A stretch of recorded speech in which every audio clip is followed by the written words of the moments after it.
Good morning dear students. आज हम देखने जा रहे हैं व्हीटस्टोन ब्रिज, जो आइडियल फॉर्म दिया गया था व्हीटस्टोन द्वारा, वो सर्किट हम यहाँ डिस्कस करने जा रहे हैं। वैसे जो रेजिस्टेंस होता है किसी भी मटेरियल का, ये बहुत सारे फैक्टर्स पे डिपेंड करता है, जैसे temperature, humidity, displacement even on the water level. और उसके कारण अगर इस रेजिस्टेंस का मेजरमेंट हो पाता या कर पाते हम, तो हम टेम्परेचर नोट कर सकते। रेजिस्टेंस अगर पता चला तो हम डिस्प्लेसमेंट का उसका रिलेशन ढूंढकर डिस्प्लेसमेंट निकाल सकते, ह्यूमिडिटी निकाल सकते। यानी ऐसे बहुत सारे फैक्टर्स हैं जिनके ऊपर रेजिस्टेंस डिपेंड करता है। उन फैक्टर्स का मेजरमेंट अगर रेजिस्टेंस का मेजरमेंट होता है तो किया जा सकता है। व्हीटस्टोन ने एक इलेक्ट्रिकल नेटवर्क डिजाइन किया जिसके द्वारा अपन ये कह सकते हैं 10 ओम से लेकर 100 ओम तक के रेजिस्टेंस के वैल्यू को हम डिटरमाइन कर सकते हैं। तो वो सर्किट, उसका प्रिंसिपल ऑफ वर्किंग क्या है, ये आज अपन डिस्कस करने जा रहे हैं।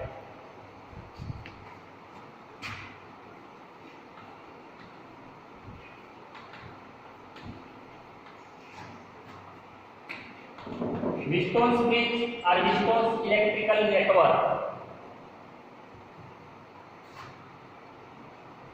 एक सिंपल सर्किट है।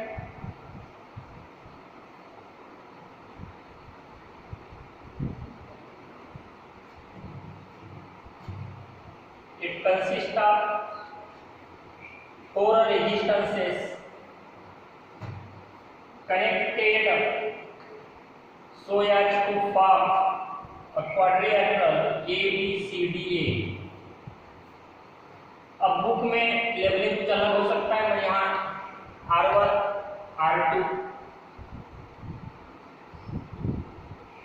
R3, R4 इस प्रकार से लेवलिंग कर रहा हूँ। बी और डी जो डायगोनली अपोजिट पॉइंट्स होते हैं उसके बीच में गैल्वानोमीटर करके कनेक्टेड होता है।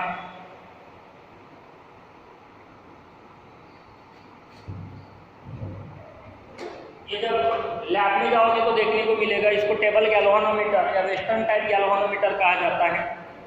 इसके 2 टर्मिनल्स होते हैं। गैल्वानो का मतलब इलेक्ट्रिकल क्वांटिटी और मीटर का मतलब मेजरिंग इंस्ट्रूमेंट। इसका कंस्ट्रक्शन और जो भी प्रिंसिपल ऑफ वर्किंग है हल्का सा अपन बाद में डिस्कस करने वाले ही है इसी चैप्टर में, लेकिन ये गैल्वानोमीटर है।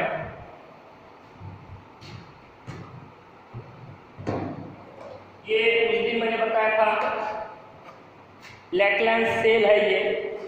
ये एक पॉट होता है, इसके अंदर इलेक्ट्रोलाइटिक सॉल्यूशन रखा जाता है। ये पोरस पॉट है, पॉजिटिव इलेक्ट्रोड, और ये जिंक रॉड है, ये नेगेटिव इलेक्ट्रोड। इसको सेल कहा जाता है, लैकलैंड सेल, जो इस प्रकार से अपन बताते हैं positive negative.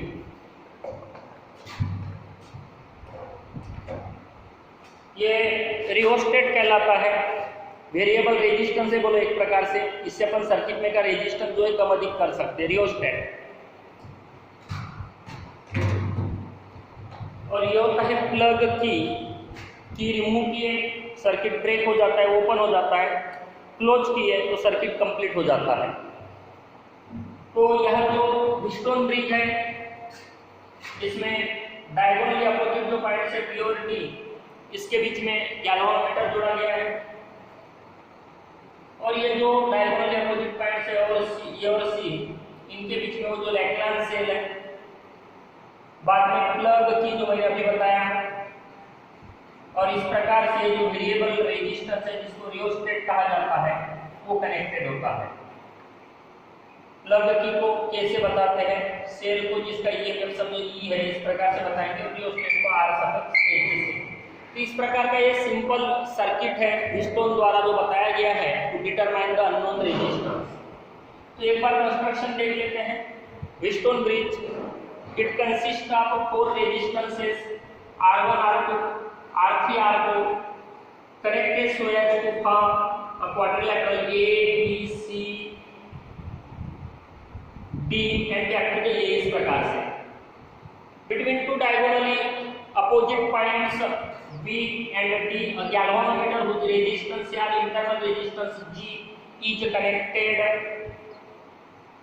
and between two remaining points which are diagonally opposite A and C, a same whose EMF is E along with the key K and rheostat is connected as shown in figure. Whenever the key is closed, cell will deliver the current to the circuit. Let that current is capital I. When this current approaches the point A or junction A, it will have two paths, two branches to travel. Let I1 is going towards the B, and I2 part, that is remaining part of I, will flow towards point D or through R3. Whenever I will reach to this point, some part of I1 say flows through the galvanometer G, and remaining part, that will be I1 minus Ig, because total is I1 coming to the junction B, Ig is going to the galvanometer, therefore remaining will be I1 minus Ig. Now this I2 is reaching to the junction D. Similarly, Ig is coming to the junction D, therefore it becomes I2 plus Ig. It will flow through R4, and then finally it will again equal to capital I. जो enter हो रहा था वो यहाँ से leave होगा। And इस प्रकार से डिफरेंट ब्रांचेस में से even through the galvanometer random selection of R1, R2, R3, R4, the current will flow through galvanometer also. Therefore, if we now apply the Kirchhoff's second law to the loop A B G D back to the A, चलो मेरे साथ साथ, it is A to B, we are going along the direction of the current, and we know that product is taken as negative because we are going according to the direction of the current. B to D, it is Ig and the resistance is capital G. Now D to A, we are going from D to A, but now the direction of the current is opposite. Therefore, we can say it is plus I2 R3. Again, travels through the same loop. AB no EMF, BD no EMF, DA no EMF, and therefore in place of EMF there is nothing. Therefore, we can say it is equal to 0. Negative sign से अगर मैं adjust करता तो यह I1 R1 plus Ig capital G minus I2 R3 equal to 0 हो जाएगा। Similarly अगर मैं इस लूप के लिए आ जाता हूँ BD CB, तो B to D it is current Ig galvanometer G, but the direction is same, yeah, the current of direction जो हम ट्रैवर्स कर रहे हैं वो direction. D to C it is again same direction, therefore minus current is I2 plus Ig into R4, and now C to B, we are opposite to the direction of the current, therefore it is plus I1 minus Ig into R2, again no EMF, therefore equal to 0। इसे भी अपन simplify कर सकते हैं जैसे ऊपर को किए थे उस प्रकार से, तो ऐसे इक्वेशंस मिलेंगे। बट ये जो भी सर्किट है इसका प्रिंसिपल ऑफ वर्किंग ये है कि there exist no flow of electric current, there exist no flow of electric current between two equipotential points. हमें पता है जब किसी कंडक्टर के अक्रॉस से हम जोड़ते हैं तो इस सर्किट में से करंट फ्लो होता है, क्योंकि एक टर्मिनल हायर पे आ जाता है, एक लोअर पे आ जाता है, यानी पोटेंशियल डिफरेंस रिक्वायर्ड है for the flow of the current.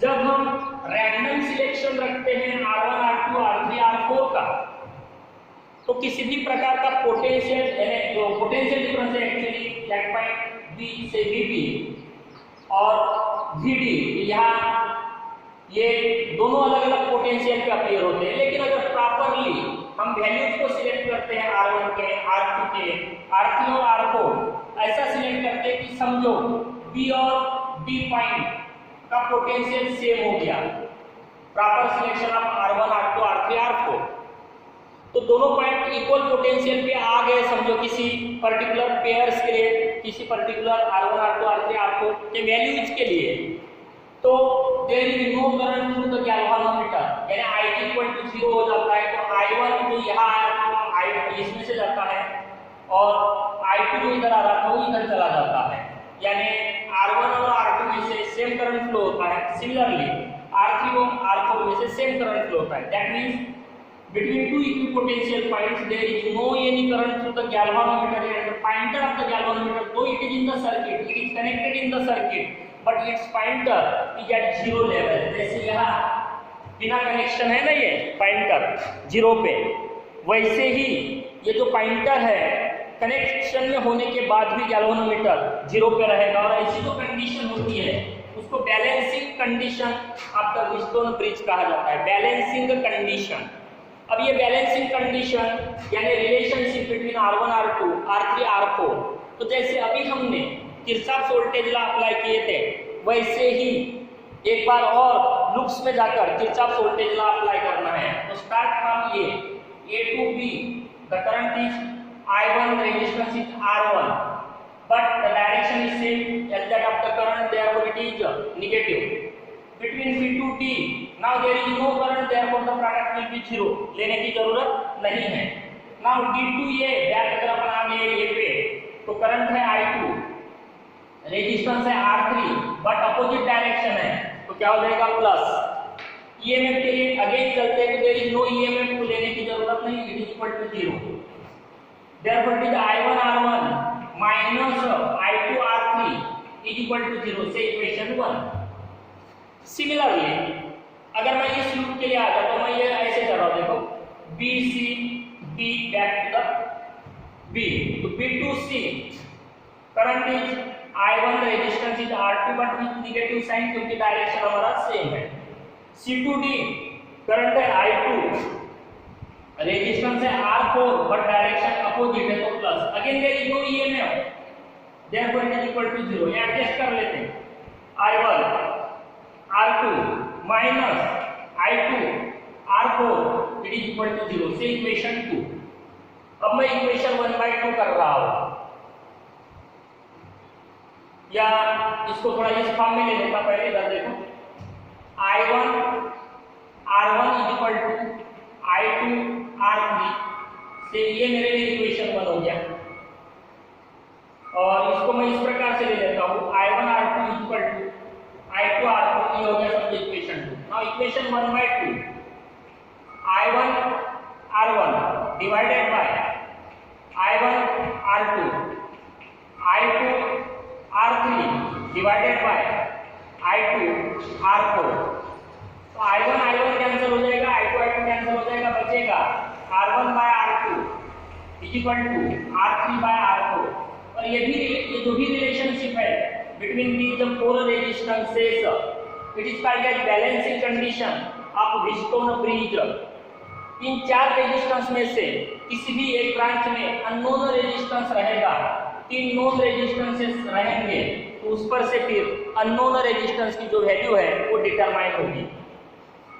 यहाँ जो हमने गैल्वेनोमीटर कनेक्ट किया हुआ है between point P and D, आवश्यक है इसमें यही होना चाहिए। आप ये और C के बीच में उसे कनेक्ट कर सकते हो और B और D के बीच में सेल आप कनेक्ट कर सकते हो। Again you will get the same balancing condition, यानी उसमें किसी भी प्रकार का चेंज नहीं आएगा, balancing condition will remain same. Now what is balancing condition? It is the relationship between 4 resistances of the bridge, that is R1 by R2 is equal to R3 by R4। R1 by R2 देखो, R1 by R2 is equal to R3 by R4, but at that time there is no current through the galvanometer, though it is in the circuit, वो circuit में है, connected है, लेकिन उसमें से उस branch में से किसी भी प्रकार का करंट फ्लो नहीं होता, क्योंकि उस पर्टिकुलर कंडीशन में पॉइंट B और पॉइंट D ये क्या हो जाते हैं, equipotential points. Got it? Okay bye, see you in the next video.